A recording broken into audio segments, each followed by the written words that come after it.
Olá, tudo bem? Vamos falar hoje de dois artigos que discutimos nas reuniões. O primeiro deles é sobre hipertensão em idosos. Era mais uma revisão sobre como é feito o diagnóstico, quais as medicações que a gente usa e como a gente pensa, quando a gente pensa em uma hipertensão refratária.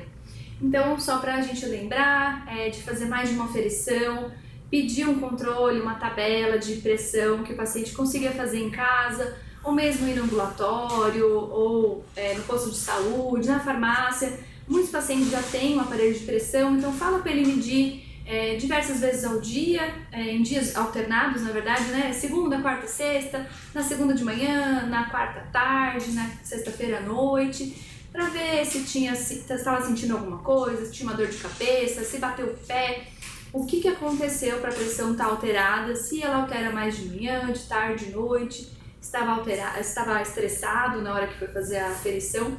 Então isso tudo é muito importante para a gente ter certeza do diagnóstico da hipertensão arterial. E quando a gente pensa em hipertensão arterial, qual é o valor mágico, né? É muito controverso, são vários os consensos que falam 15/9, 14/9. O que a gente gosta de adotar pela sobrança é o 14/9, mesmo que o oitavo joint fala de 15/9 em pacientes acima de 60 anos, a gente gosta de pensar no 14/9, mas sempre lembrando de individualizar o paciente, né? Pacientes muito idosos, eu não vou me preocupar tanto com a pressão ficando um pouquinho mais alta. Eu me preocupo muito mais se a pressão está muito baixa, ele tem risco de cair, bater a cabeça e diversas outras complicações que a gente quer evitar quando o paciente tem a pressão muito baixa, principalmente nos mais velhos. E falando um pouco dos tratamentos, inicialmente a gente sempre pensa no IECA ou no BRA, devido à nefroproteção, são os principais, né? Ele evita também o remodelamento, é muito importante e consegue controlar muito bem a pressão. Em não funcionando, o que o artigo fala pra gente, que é do Family Practice, é de tentar associar uma segunda droga, ao invés de aumentar a dose da droga que já está sendo usada. Então, pensar sempre em associar uma segunda droga talvez traria mais benefícios, né? O nível de evidência que ele fala é A, então seria uma indicação muito boa mesmo para colocar uma outra droga. E quando que a gente não usa essas duas primeiras opções, né? Uma contraindicação, ou que a gente fala de usar com cautela, a usar com cautela é assim, não vou aumentar muito a dose, vou dosando a função renal para a gente ir vendo como que pode caminhar. E em casos de creatinina sérica acima de 3, que a gente já pensa na taxa de filtração glomerular abaixo de 30. Então isso é um caso que a gente tem que suspender o uso do IECA, do BRA, e se já tiver isso no paciente, a gente não introduz, a gente vai pensar em outras drogas, não nessas, que essas são para nefroproteção, né? Então é para evitar que isso aconteça. Em outras drogas que a gente pode usar, os tiazídicos, em caso de doente renal, tem pouco efeito ou quase nenhum efeito, principalmente com creatinina acima de 2,5.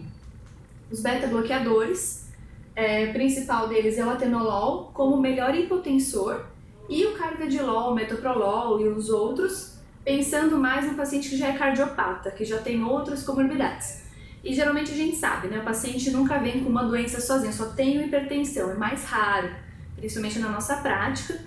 Eles têm muitas comorbidades, é hipertenso, é diabético, tem problema no coração, já infartou, então a gente tem que sempre levar isso em consideração também. A próxima droga que está escrita é o bloqueador de canal de cálcio, que também é muito bom para quem tem insuficiência arterial periférica. E por último, o que foi colocado, furosemida, que também diminui bastante o edema e ajuda a diminuir o potássio. Nesses pacientes é uma droga muito boa, muito de escolha. É só um en passant das drogas que a gente pode usar, porque era mais uma revisão esse artigo. Quando que eu vou pensar numa hipertensão refratária, né? Não está respondendo, eu já estou com 2 drogas, 3 drogas, quando você está com 3 drogas e não está baixando a pressão, você tem que pensar que alguma coisa está acontecendo. Antes de você falar que é uma hipertensão refratária, você tem que investigar. Como que investiga? Avalia primeiro o sono, o paciente está dormindo bem? Está conseguindo descansar? Ele está muito estressado e isso está elevando a pressão dele até no sono. Fazer um ultrassom de rins e vias urinárias. Será que ele tem uma dilatação das artérias renais e é por isso que não está conseguindo abaixar a pressão? Vamos investigar. Dosagem de aldosterona.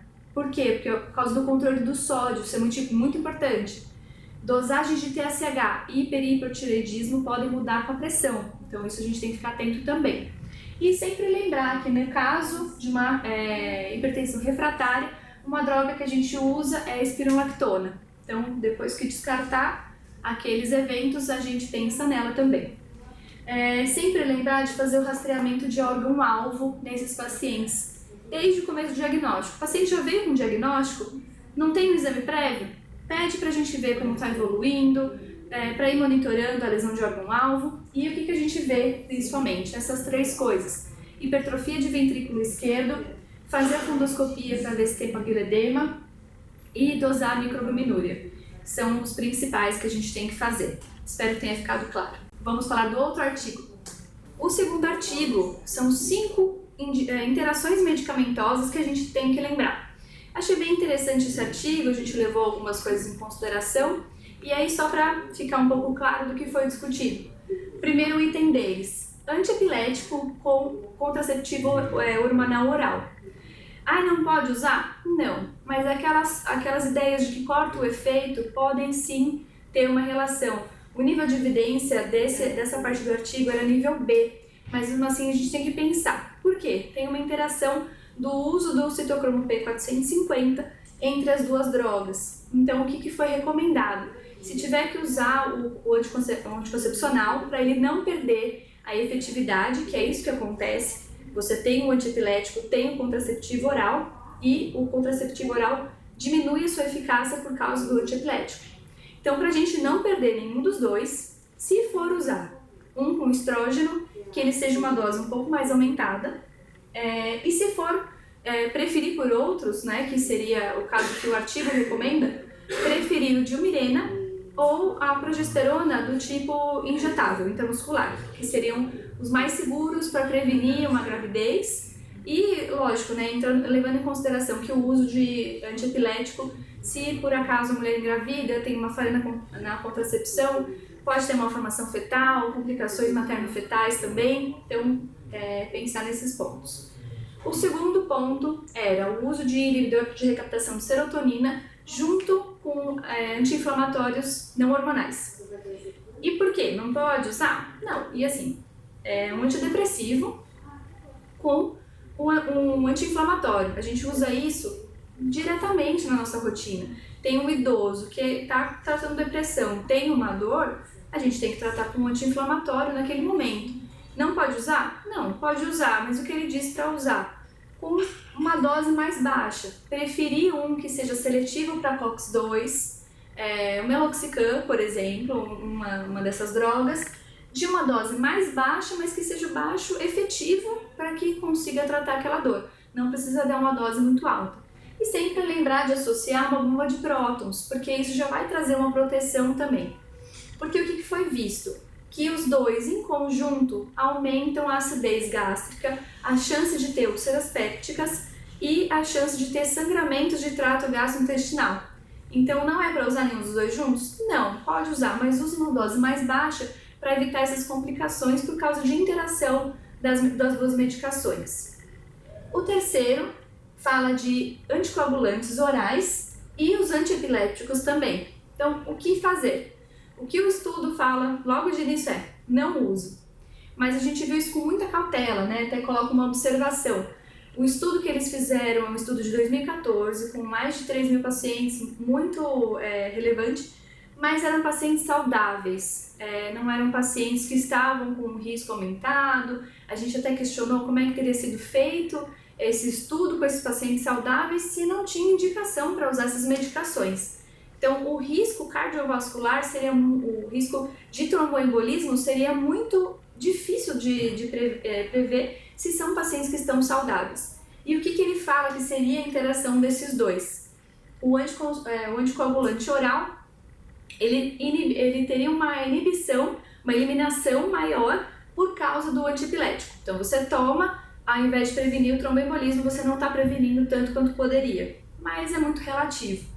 Então, talvez não seja legal. Seja legal saber que isso existe né? Falando ainda do Xarelto, de várias medicações boas, mas levar com uma cautela por causa de pacientes saudáveis. E o próximo falando sobre as estatinas e os fibratos, que a gente sempre fala para não associar nenhuma das duas drogas. Ele faz uma ressalva pela rosuvastatina com o fenofibrato, que ele fala que as duas não teriam uma suscetibilidade de aumentar rápido a miólise, como acontece nos outros casos, então seria seguro utilizar as duas juntas. E o último, só para finalizar, ele fala da síndrome serotoninérgica. Só para tentar, assim, seria uma forma de prevenir ou de saber qual paciente que vai desenvolver? Não tem como a gente saber. Mas o que precisa lembrar? Que isso pode acontecer logo no início da introdução da medicação, até 24 horas do início da introdução, ou mesmo 24 horas após mudança de dose. Isso também pode acontecer.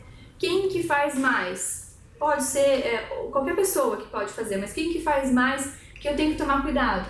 Idosos, quando tem múltiplas comorbidades, quando tem múltiplas medicações em uso. Isso sim deixa a gente um pouco mais alerta de que pode fazer uma síndrome. Então, introduzir talvez lentamente essa medicação para evitar que isso aconteça, mas não tem como saber qual paciente vai desenvolver. Espero que tenham gostado e acessem depois para ver a íntegra dos artigos.